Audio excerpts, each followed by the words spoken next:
PM Modi ने नेपाल के PM से बात की है। सूत्र ये बड़ी जानकारी दे रहे हैं। नेपाल पीएम बालिन शाह से पीएम मोदी ने बात की है। पीएम ने नेपाल में तबाही पर शोक जताया है। पीएम मोदी ने हर संभव मदद का भरोसा दिया है। तो लगातार जो वहां पर हालात हैं वो बेहद चिंताजनक बने हुए हैं। भयावह तबाही की तस्वीरें सामने आ रही हैं और इस बीच प्रधानमंत्री मोदी ने नेपाल के प्रधानमंत्री बालिन शाह से बात की है, शोक जताया है और इस बात का भी आश्वासन दिया है कि भारत हर संभव मदद इस मुश्किल वक्त में नेपाल की करेगा। पीएम मोदी ने हर संभव मदद का भरोसा दिया है। पीएम मोदी ने नेपाल के पीएम से बात की है। सूत्र ये बड़ी जानकारी बता रहे हैं। नेपाल के प्रधानमंत्री बालिन शाह से प्रधानमंत्री मोदी की बातचीत हुई है। प्रधानमंत्री मोदी ने दुख जताया है क्योंकि इस वक्त जो स्थिति वहां पर बनी हुई है वो बहुत भयानक है।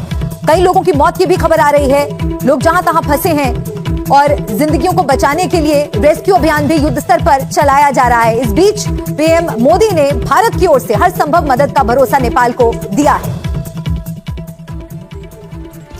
तो नेपाल में जल प्रलय ना देखा ना सुना, तबाही की ऐसी तस्वीरें, फ्लैश फ्लड का ऐसा हमला जो किसी को भी हैरान कर दे। हम आपको नेपाल में फ्लैश फ्लड से हुई तबाही के बारे में कुछ बताएं, उससे पहले इन तस्वीरों को देख लीजिए। तबाही की ऐसी तस्वीर कभी नहीं देखी होगी। यह नेपाल में फ्रेंडशिप ब्रिज की तस्वीरें हैं जो नेपाल को चीन से जोड़ता है। एक पल में विनाशकारी लहरों के आगे, फ्लैश फ्लड के आगे वो तबाह हो गया। पूरा इलाका मलबे के नीचे समा गया। करीब 100 फीट ऊंचा फ्लैश फ्लड माना जा रहा है जिसकी चपेट में यहाँ खड़ी बड़ी बड़ी इमारतें भी तबाह हो गईं, बर्बाद हो गईं। जो लोग इससे बचने के लिए दौड़ भाग रहे थे वो सब इस तबाही की चपेट में आ गए और ऐसा लग रहा है मानो यहाँ कोई भीषण धमाका हो गया हो और एक पल में सब कुछ बिखर गया, टूट गया। एक बार फिर से इन तस्वीरों को देखिए।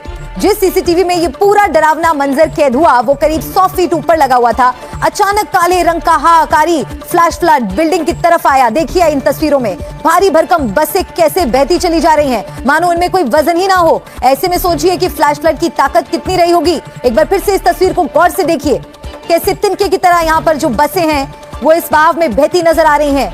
कितनी ताकत से ये आगे बढ़ रहा होगा इन तस्वीरों को देखकर समझा जा सकता है।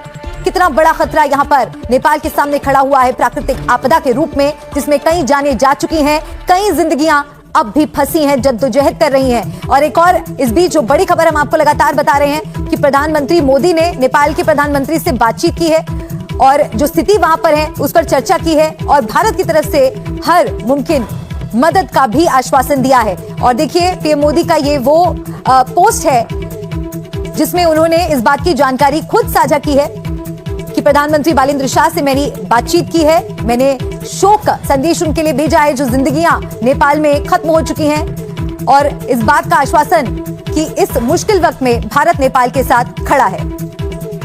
नेपाल में जो हुआ है वो सदमे से कम नहीं है। एक पल में नेपाल के एक बड़े हिस्से में फ्लैश फ्लड आ गया।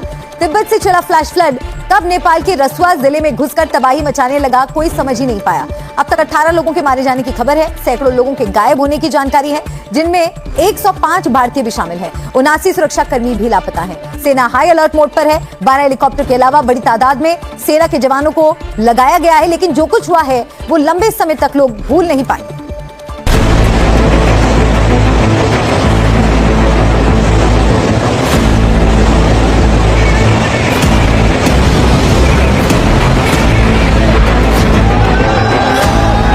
तबाही, तबाही और सिर्फ तबाही,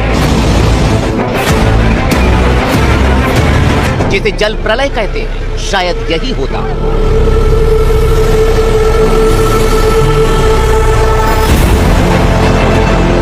एक पल में नेपाल में जो कुछ हो गया उसे देखकर समूची दुनिया कांप उठी है।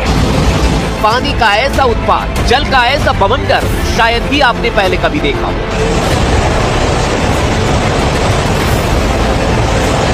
पुल टूटते चले गए, मकान उखड़ते चले गए। बड़े बड़े मकानों की ऐसी जल समाधि किसी ने नहीं देखी। इस सैलाब के जलवेग के आगे जो भी आया वो तबाह हो गया, बर्बाद हो गया, बहता चला गया। तस्वीरें डराने वाली, गाड़ियां ऐसे बहने लगी मानो वजन नहीं। एक पल में घर टूटकर इस जल प्रलय में समाते चले गए। डरा देने वाला यह मंजर, जिसकी चपेट में सोचिए जो भी आया होगा उसका क्या हाल हुआ होगा। क्या गाड़ी, क्या मकान, क्या दुकान, बर्बादी के जलतांडों में सब बर्बाद होने लगे।